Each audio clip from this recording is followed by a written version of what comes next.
Les amis, là ce matin séance un peu plus tranquille parce que dimanche j'ai une bonne sortie longue avec Maxime. Donc là comme d'hab on est avec le groupe derrière, on a 6x5 au programme. Bon, je vais faire au minimum 5x5, le 6e c'est bonus si je me sens bien. Les allures on va commencer dans les 3,25, 3,20 pour descendre vers les 3,15, peut-être 3,10 le dernier. Là on est sur la vraie piste cendrée Kenyan, c'est la première fois que je m'entraîne ici, c'est le Kamarini Stadium. C'est ici d'ailleurs que Kiptoum s'entraînait souvent, hein. Donc voilà, c'est une piste aussi mythique à Iten et c'est la seule piste d'ailleurs à Iten. C'est vraiment l'ambiance à la Kenyan, on est un peu dans la vallée, on a une superbe vue et c'est la terre rouge, hein, la mythique terre rouge Kenyan. Donc je pense que je vais bien kiffer cette séance. En tout cas, voilà, on est avec les gars. Normalement, je ne suis pas censé trop souffrir sur cette séance. On doit bien temporiser. Ce soir, je me repose et puis demain, ça repart, hein. Donc les amis, je vous mets des belles images là de cette ambiance vraiment top à la Kenyan. Et puis moi, je vais m'échauffer et je vais faire cette séance.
Il a plus de kick. Viens voir.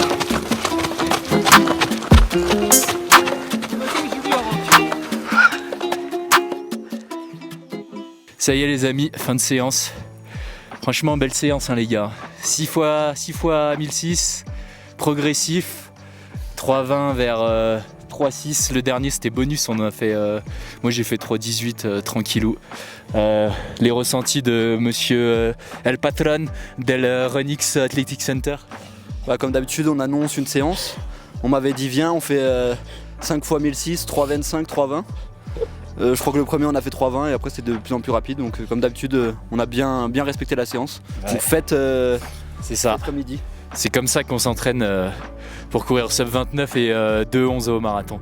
Maxime, petite impression de ta séance? Vas-y, fais-toi plaisir. Ouais, c'était censé être séance facile, la séance la plus facile de la semaine et au final c'était vraiment bien. On a fait juste, j'ai poussé un peu sur le 5e pour, juste pour tester un peu comment je me sentais à mon allure marathon. Et ça ventile, hein, c'est normal parce que c'est la piste, c'est à 2400 mais je me sentais bien. Et après le dernier plus facile pour tamponner un peu, fait que bien content. Voilà. Tu veux dire un truc Tu le vois Justin dans le cadre ou pas? Justin il est hors cadre. Notre ami Justin il était facile. Qui prépare Deauville. Ouais je plaide coupable pour l'allure du premier. J'avoue qu'on a dit 3,25 et ouais, pour le premier 200 un peu rapide et après ça finit en 3,20. Et sinon après ouais, j'ai accusé le coup sur la séance à partir du 4e, c'était un peu dur. C'était censé être une séance facile mais ouais, effectivement un peu compliqué. Ouais. Voilà les amis, dites-nous en commentaire si vous avez bien aimé les images. Activez la cloche. Abonnez-vous à Runwise, abonnez-vous à Runix, Callroom. Écoutez Callroom. Bon allez, on se retrouve plus tard.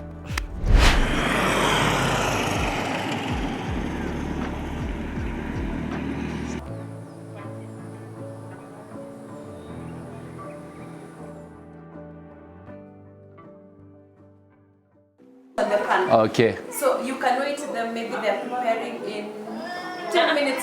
10 minutes. Oh, okay, now. Bon les amis, activité un peu spéciale cet après-midi, on va en cuisine. On va cuisiner les chapatis. Les chapatis c'est un plat traditionnel au Kenya, c'est délicieux. Et je vais vous montrer tout ça parce que j'en avais fait d'ailleurs sur ma chaîne YouTube quand j'avais fait 24 heures dans la peau d'un Kenyan. Et c'était une catastrophe hein, mes chapatis. Et là on est avec les cuisiniers du Runix, c'est les professionnels. Donc voilà, on va essayer d'upgrader en cuisine kenyane et je vais vous montrer tout ça. Première étape, on se lave les mains, toujours. Donc là, la pâte, elle est déjà faite. Œufs, farine, eau, sel, sucre, les œufs. Et vous avez laissé reposer combien de temps? 2 heures du temps. 2 heures. Et ça gonfle. Ah, ok, cool. Là, ça fait une bonne pâte. C'est quand même assez liquide pour l'instant. C'est pas liquide, c'est pas solide, c'est moyenne. Moyen, et ouais. Il faut trouver la bonne consistance. Ouais. Et après, vous faites des boules Oui, après, on fait des boules. comme des galettes. Oui, comme des galettes. Comme des galettes. Ah ouais, les boules. Je vais tenter de faire une boule. Je vais leur niquer leur recette. Voyez-moi comme je fais. Ah oui, faut pas laisser d'air en fait. Ok. Vos boules, elles ont vraiment pas d'air. Moi, il y a plein de... Tu fais comme ça. Ça colle, tu mets à la farine. Tu arranges. À ne pas faire comme ça. Avec des mains. Wow. C'est une catastrophe, les amis. Quand ça colle, tu mets à la farine. Elle a fait... T'as fait 3 boules, je suis encore à ma première. Oh, c'est dur, hein. C'est pas dur. C'est dur. C'est facile. Il faut avoir le coup de main. Moi, je veux en refaire chez moi quand je rentre en France. Oh, c'est mieux d'habituer l'habitude. Quand tu es habitué, Ah oui, ça devient pas. ça va tout seul. Tu aimes la cuisine? Ouais, j'aime, mais c'est pas mon point fort. Je suis meilleur en course à pied. C'est mieux de... Et après, la cuisson à la poêle. Ouais, à la poêle. Après la poêle, manger. Ah ouais, le meilleur moment. What is the size you need? The size.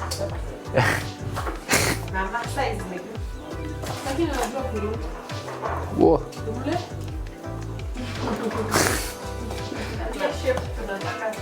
It's good. It's good. Yes. Ok. And then when you want to remove, you do this. Ok. C'est magique. Ça me donne envie de manger là. Ouais. Ah oui. Tu peux essayer. Ouais. Tu sais, Celui-là là. Faut que je tourne. tourner. Je n'ai pas encore mis l'huile. Ah ouais. J'ai attaqué, ça sèche. Ouais. Faut vérifier. Wow, c'est chaud. Wow. Je vais perdre mes doigts. Comment tu fais pour pas te brûler? J'ai l'habitude de ça.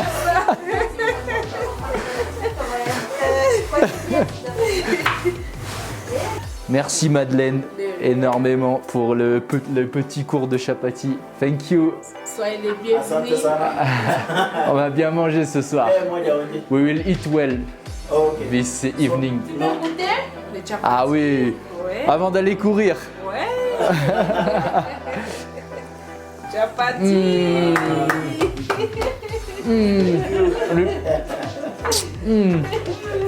Merci beaucoup. Thank you. Thank you. Bye bye. Quelle heure? Avant tout, on se fait un shot de santé. C'est bon, hein? Est-ce qu'on mange bien en Renix Orange? Excellent! Les amis, on est dimanche matin. Dimanche matin, c'est le jour de la sortie longue. Là aujourd'hui, je vais accompagner Max. Ça va être ma sortie longue du stage. Je voulais en placer une de plus de 25 km. Moi, en plus, 25 km, c'est le maximum que j'ai fait en termes de distance. Donc là, je vais essayer d'aller tirer jusqu'aux 30 km. Max, il a quoi au programme aujourd'hui? Il a 8 fois 3000 avec 1 km de récup entre, 1 km actif à 4 kg Et les 3000 c'est entre 3,15 et 3,20 par là. Enfin c'est une grosse fourchette entre 3,10 et 3,20. Il y a pas mal de vent donc on va s'adapter aussi en fonction du vent. Donc voilà, je pars un peu dans l'inconnu mais bon, je voulais vraiment placer une sortie longue pendant ce stage. Et du coup pour ma nutrition, parce que là il va falloir que je fasse attention à la nutrition, parce que quand j'avais fait mon 25 km j'avais rien pris et j'avais explosé total. Donc là je vais prendre aujourd'hui la boisson longue distance NutriPure, ça je vais mettre ça dans une gourde. Et je vais également prendre 2 barres, donc c'est 30 grammes de glucides par barre, c'est les barres longue distance que je prendrai pendant les récup. Donc voilà, on va faire 6 à 7 km d'échauffement actif et après on partira pour les 3000. Moi en tout cas je ne vais pas faire les 8 x 3000 avec lui parce qu'au final ça va lui faire une sortie de 38 km par là. Et voilà, je vais essayer d'en faire 5-6 pour atteindre les 30 si je peux. Je vais pas forcer, je vais écouter mes sensations. Si je vois qu'à 25-26 ça commence à être dur, j'arrêterai, je me mettrai sur la moto. Donc les amis, je vous emmène avec nous pour cette sortie longue.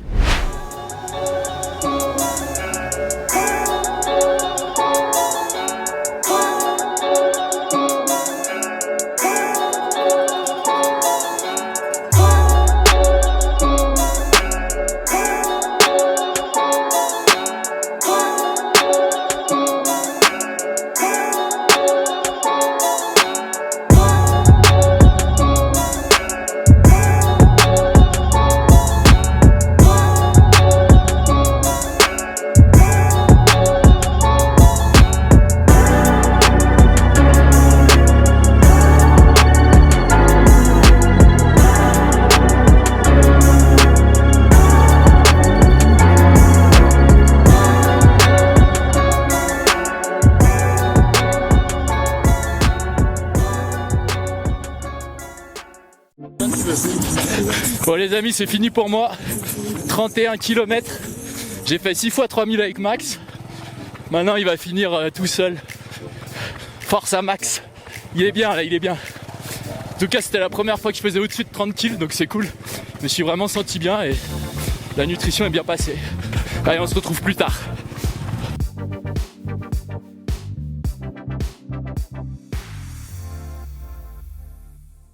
Les amis, pour terminer cette vidéo, je voulais vous proposer un petit format FAQ vraiment rapide puisque vous avez été nombreux à me poser des questions dans les commentaires, que ce soit au sujet du centre dans lequel je suis, au Runix, ou encore de l'expérience au Kenya, comment ça se passe avec l'altitude. Donc maintenant, je vais répondre à vos questions dans la vidéo, comme ça sera plus simple et ça sera vraiment clair pour vous. Donc tout d'abord, on m'a posé des questions au sujet du centre. Donc moi, je suis au Runix Athletic Center. Il faut savoir qu'il y a plusieurs centres à Iten, mais franchement quand on est français je pense le mieux c'est le Runix Athletic Center. Pourquoi? Parce que Julien qui tient le centre, déjà c'est un français, il y a beaucoup de français et surtout le centre il est vraiment bien, au-delà du fait que ce soit français, on est très bien accueillis. Par rapport au niveau également, il faut savoir que c'est accessible vraiment à tout le monde. Voilà, on m'a beaucoup demandé mais est-ce que moi je peux venir au Kenya malgré que je cours le 10 km en 40 minutes ou le marathon en 2h50, en 3h30. Il faut savoir qu'au centre il y a vraiment tous les niveaux et c'est ça aussi qui fait vraiment un groupe varié et c'est aussi pour ça qu'on rigole bien, parce que je pense que si on était que entre élites ça serait pas du tout la même ambiance. Donc voilà, moi j'ai vu passer des familles avec les enfants, certains viennent avec leurs copines, leurs femmes, vraiment on voit de tout. Donc il faut pas se mettre de barrière à ce niveau là, il faut pas se dire parce que j'ai un niveau moins élevé que le mien ou que d'autres élites qu'on peut pas venir au centre. D'ailleurs la plupart des gens sont pas des élites ici, donc voilà. Donc ensuite une question qui est beaucoup revenue, c'était au sujet de l'altitude, comment bien gérer son stage en altitude. Donc là je me suis fait quelques petites notes. Déjà il faut savoir que avant d'arriver en altitude, il faut se préparer les semaines avant. L'idéal c'est d'essayer de faire une prise de sang pour faire un bilan sanguin. Voilà, c'est ce que j'ai fait moi, et en fait surtout contrôler les taux, qu'on n'ait pas de carence, et plus particulièrement au niveau du fer, la ferritine. Pourquoi? Parce que c'est vraiment ce qui est important en altitude. On peut vite chuter, enfin le taux de fer peut vite chuter en altitude altitude et c'est très important pour générer des globules d'avoir de bons taux de fer. Donc voilà, moi j'avais des très bons taux de fer avant mon stage. Donc pendant mon stage, j'en reparlerai juste après, mais je me suis pas spécialement énormément supplémenté en fer. Mais voilà, il faut faire plutôt attention donc avant le stage d'être bien en forme, d'avoir fait un bilan sanguin et d'avoir des bons taux de fer. Ça c'est le plus important. Ensuite, l'altitude idéale en général c'est entre 1800 mètres et 2400 mètres. Donc ici à Iten on est à 2400 mètres et on s'entraîne souvent à Eldoret à 2100 mètres. Donc c'est vraiment pas mal au niveau de l'altitude. Quand on arrive en altitude, il y a ce qu'on appelle une phase d'acclimatation. Donc ça, il faut vraiment veiller à respecter ça. Moi, j'ai la chance d'être resté un peu plus d'1 mois. Donc j'ai vraiment pris le temps de m'acclimater. En général, c'est entre 5 et 10 jours où il faut faire attention vraiment à faire des footings tranquilles et pas mettre des grosses séances ou des séances très longues dès le début. Ensuite, par rapport aux vitesses, aux allures sur les séances, donc moi ce que je fais c'est que en général j'essaye de courir entre on va dire 5 et 10 secondes de moins par kilomètre sur mes séances. Pareil au niveau des récupérations entre les fractions, vous pouvez augmenter. Voilà, là par exemple on a fait une séance 15 x 1000 qui sera dans le prochain vlog. Et ben on a pris des récupérations très généreuses, plus de 2 minutes. Et bah c'est pas pour autant que c'est grave ou quoi, alors qu'en France j'aurais peut-être pris plus 1 minute 30 ou 1 minute 45 pour une grosse séance comme ça. Mais là en fait, étant donné encore une fois qu'on a moins d'oxygène, bah, les récupérations sont plus difficiles. Et pour certaines séances où on faisait des fractions courtes, donc par exemple des 400 mètres, bah, ça arrivait que même je marchais pendant les récupérations. Donc il faut vraiment pas hésiter à bien gérer ses récupérations et pas se cramer aussi à ce niveau-là. Après par rapport à la durée du stage, donc l'idéal c'est de rester quand même au minimum 3 semaines pour ressentir les gains, jusqu'à 5 semaines en général. Après 5 semaines je pense que c'est un peu trop, donc voilà, la fourchette 3 à 5 semaines c'est pas mal. Donc moi j'ai opté pour 1 mois et quelques jours, donc je suis pile entre les deux et je pense que c'est vraiment pas mal pour moi. Donc ensuite par rapport à la redescente en France par exemple, pour la compétition à venir, parce qu'on prépare souvent une compétition pendant le stage. Donc il y a 2 façons de faire. On peut courir soit entre J2 et J4 après la redescente. Donc dans ce cas-là, il faut vraiment prendre son vol 2 jours avant la compétition et courir tout de suite. Ensuite, il faut éviter la période entre J4 et J9, J10 en général, puisqu'on peut avoir un petit coup de moins bien, c'est normal. Et ensuite entre J10 et J15, donc c'est là où on peut aussi caler une compétition, c'est là où on va de nouveau être en forme. Et moi j'ai choisi donc ce deuxième protocole. Moi je vais courir 15 jours après ma redescente, donc ça sera le 8 décembre aux 10 km de hier. Ensuite on m'a demandé quels étaient les gains d'un stage en altitude et également pourquoi j'ai choisi le Kenya et pas la France ou autre part. Donc tout d'abord par rapport aux gains d'un stage en altitude.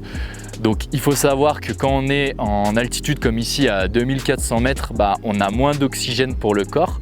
Donc on va avoir forcément un ressenti à l'effort qui va être plus compliqué par rapport à la France. On va aussi ventiler plus vite et ce phénomène, ça va permettre en fait de générer plus de globules rouges qu'en pleine. Et les globules rouges, elles servent à quoi? Elles servent tout simplement à transporter l'oxygène dans le sang et aussi dans les muscles. Et c'est là où ça va être bénéfique pour nous parce que quand on va redescendre en plaine, on aura beaucoup plus de globules rouges et du coup forcément on sera logiquement plus performant. Et par rapport au stage, j'ai choisi le Kenya. Pourquoi? J'aurais pu aller à Font-Romeu effectivement, mais comme vous pouvez le voir actuellement au Kenya il fait plutôt bon, il fait en général 20 degrés en moyenne, alors qu'à Font-Romeu en ce moment c'est l'hiver, c'est plus compliqué. J'y suis aussi allé parce que j'avais un bon groupe, j'ai prévu de caler mes dates sur celle de Max, je sais que j'allais pouvoir m'entraîner aussi avec Julien, donc c'est aussi pour le groupe d'entraînement, on peut aussi s'entraîner avec des Kenyans, il y a toujours du monde sur la piste, donc voilà, je l'ai fait aussi pour le groupe, alors qu'à Font-Romeu je connaissais personne qui allait y aller. Et en plus ici c'est un peu plus haut que Font-Romeu. Font-Romeu c'est 1800 mètres et ici on est à 2100 pour Eldoret ou à Iten ici à 2400 mètres. Et il y a aussi le côté mythique, moi j'étais jamais venu au Kenya. Le Kenya c'est vraiment un endroit mythique pour la course à pied, c'est vraiment le pays de la course à pied et je voulais vraiment découvrir ça. Il y a aussi le côté dépaysant, donc c'est pour ça que j'ai choisi le Kenya. Ensuite on m'a demandé par rapport aux compléments alimentaires, donc c'est une bonne question. Qu'est-ce que j'ai pris comme complément alimentaire? J'en ai pas pris non plus 50. Moi j'ai misé sur 2 choses pendant mon stage, donc le sommeil et le fer. Pour moi c'est les 2 choses les plus importantes ici. Donc par rapport au sommeil, j'ai utilisé le pack sommeil de NutriPure. Donc je vais vous le mettre à l'écran ce que j'ai utilisé, mais en gros il y a de l'ashwagandha, ça c'est pour mieux dormir et c'est aussi pour la gestion du stress, que ce soit le stress physique, le stress mental, tout ça. C'est vraiment pas mal. Du magnésium, pareil pour améliorer le sommeil, et le pur sommeil. Donc le pur sommeil, en fait, ça c'est pour faciliter l'endormissement plutôt. Il y a de la mélatonine et des plantes dedans. Et ensuite, j'ai également pris du fer. Donc malheureusement, mon super fer NutriPure, je l'ai oublié à la maison. Donc j'ai dû acheter du fer A10. Je sais pas trop la qualité, mais bon, au moins j'ai un apport en fer. Et moi personnellement, je prends uniquement 50 mg de fer par jour. C'est assez peu, mais étant donné que j'avais des hauts taux de fer avant d'arriver en altitude, j'ai pas non plus besoin de me supplémenter en fer comme un fou. C'est le minimum, on va dire. Mais après, en fonction de vos taux de fer, vous pouvez aller jusqu'à 200 mg par jour. Et pour la dernière question, il y en a beaucoup qui le savent déjà, mais je vais quand même le redire. Mais qu'est-ce que je vais faire en rentrant? Mon programme, en rentrant, je vais aller dans un premier temps 15 jours après mon stage au 10 km d'hier. Donc c'est à côté de Toulon, c'est un 10 km très plat. Je ne sais pas si je vais tenter le sub 29 là-bas, je pense que oui, mais ça va être compliqué parce qu'il n'y a pas forcément une énorme densité devant. Donc je vais essayer de faire le mieux. Si je fais un 29 bas, je serai quand même content aussi. Mais voilà, on va quand même tenter. Et ensuite, après le 10 km d'hier, ça sera le gros objectif, la prom classique. Donc la prom classique, c'est là où j'ai fait mon record l'année dernière. C'est un parcours, un billard. Je le recommande à n'importe qui. Et il y a aussi une énorme densité. Voilà, l'année dernière, ça se gagne en 28,45 je crois devant. Donc ça, c'est top. Et d'ailleurs, les amis, j'en profite pour vous dire que je fais gagner un dossard pour la prom classique dans cette vidéo. Donc c'est tout simple. Si vous voulez participer, vous mettez le pouce et vous vous abonnez à ma chaîne YouTube. Et en commentaire, vous me dites voilà, je participe au concours, et essayez également si ça vous amuse de faire un pronostic sur mon chrono, ça peut être drôle. Donc voilà, mettez-moi ça en commentaire et puis je ferai un tirage au sort d'ici 3-4 jours là, et je contacterai le gagnant. Il y a aussi un concours sur Insta si ça vous intéresse, si vous voulez doubler votre chance. Voilà les amis, c'est terminé pour cette vidéo. J'espère que ce 5e vlog vous a plu. En tout cas, le prochain vlog, ça sera pour moi la fin de l'aventure au Kenya. Là, je suis à ma dernière semaine. Donc voilà, il reste encore un dernier vlog vendredi prochain. Après, Vando, il travaille également en ce moment sur un documentaire qui va retracer tout mon stage au Kenya, qui sera vraiment un format vraiment sympa. J'espère que ça va vous plaire et ça sortira début décembre. Donc soyez patients, vous ne serez pas déçus. Et sur ce, je vous dis à la semaine prochaine pour le dernier vlog. Merci pour votre soutien. Si la vidéo vous a plu, comme d'hab, le petit pouce, le commentaire. N'hésitez pas à vous abonner à la chaîne également. Et moi, je vous dis à la prochaine. Ciao!